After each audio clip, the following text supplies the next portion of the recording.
Okay, chapter 8. This chapter is going to have a tongue twister in it. Make sure you listen for it.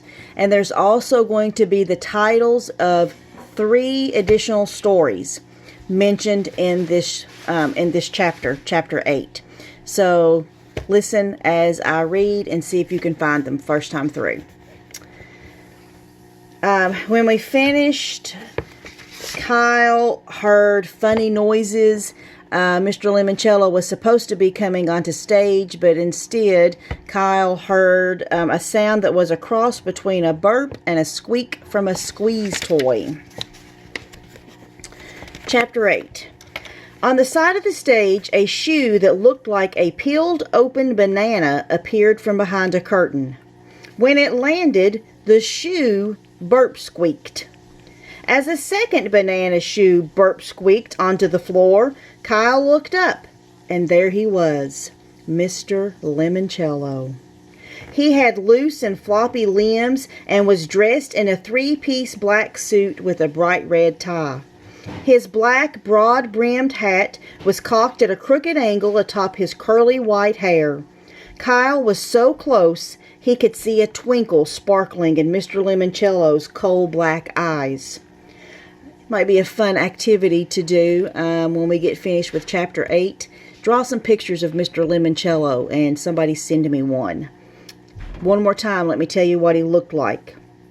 His shoes looked like peeled bananas. He had a 3-piece black suit, a bright red tie, a broad-brimmed hat, and curly white hair, and coal black eyes.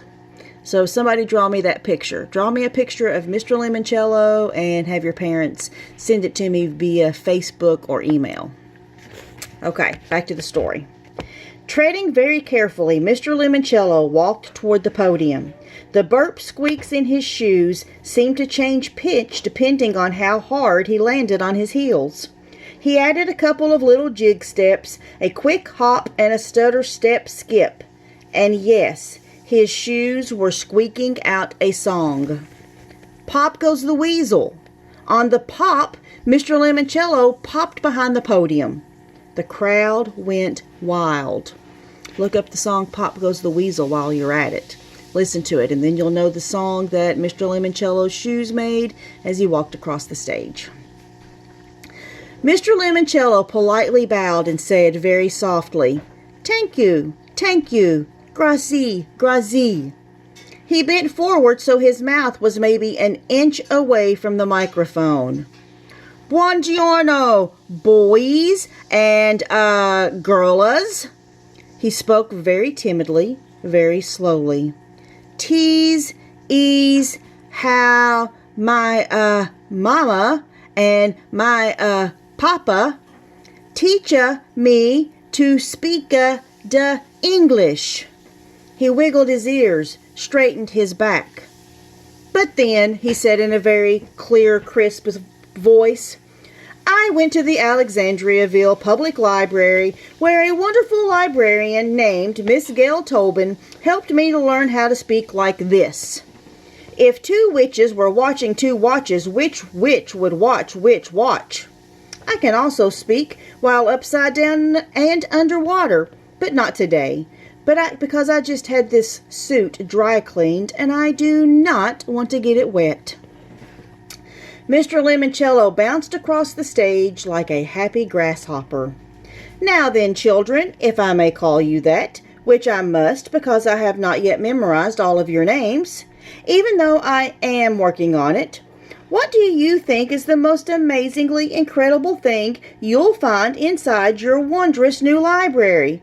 Besides, of course, all the knowledge you need to do anything and everything you ever want or need to do." No one said anything. They were too mesmerized by Mr. Lemoncello's rat-a-tat words. Would it be A. Robots silently whizzing their way through the library, restocking the shelves? B. The Electronic Learning Center with 36 plasma screen TVs, all connected to flight simulators and educational video games? Or C. the Wonder Dome, lined with 10 giant video screens. It can make the whole building feel like a rocket ship blasting off into outer space. The game room, someone shouted. The robots! The video dome! Mr. Lemoncello raced back to the podium and made a buzzing noise into the microphone. Brr. Sorry, the correct answer is, and not just because of Winn-Dixie, D, all of the above. The crowd went wild. Mr. Lemoncello whirled around to face his head librarian. Dr. Zinchenko, will you kindly help me pass out our first 12 library cards? It was time to announce the essay winners. Dr. Zinchenko placed a stack of 12 shiny cards on the podium in front of Mr. Lemoncello. Please, he said, as I call your name, come join me on stage. Miguel Fernandez. Yes, Miguel jumped up and out of his seat. Akimi Hughes. Woohoo! Kyle was thrilled to see his two friends. Here comes my dog. Please stop, Sam. Kyle was thrilled to see his two friends be the first ones called to the stage. Andrew Peckelman, Bridget Wadge, Sierra Russell, Yasmin Smith-Snyder. Yasmin squealed when her name was called.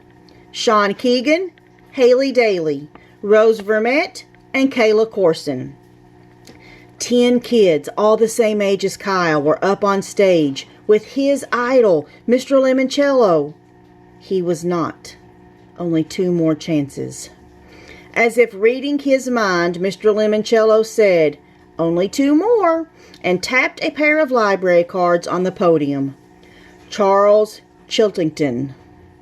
Gosh, really?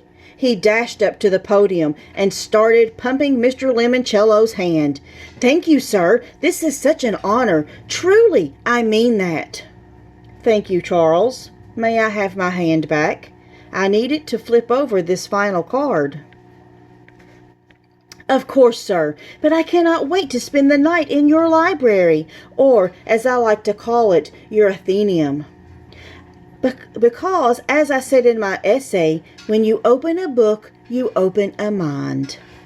Finally, Charles the Brown-Noser let go of Mr. Lemoncello's hand and went over to line up with the other winners.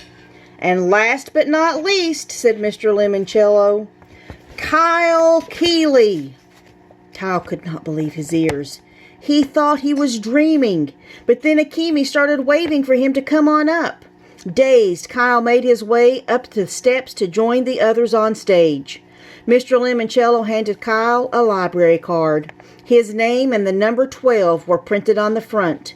2 book covers, I Love You Stinky Face and The Napping House, were on the back. Let's all pose for a picture, please, said the principal. When everybody moved into position for the photographer, Kyle found himself standing right next to Mr. Lemoncello. He swallowed hard. I'm a big fan, sir, he said, his voice kind of shaky. Why, thank you. And remind me, you are... I'm Kyle, sir. Kyle Keeley. Ah, yes, the boy who proved what I've always known to be true. The game is never over till it's over.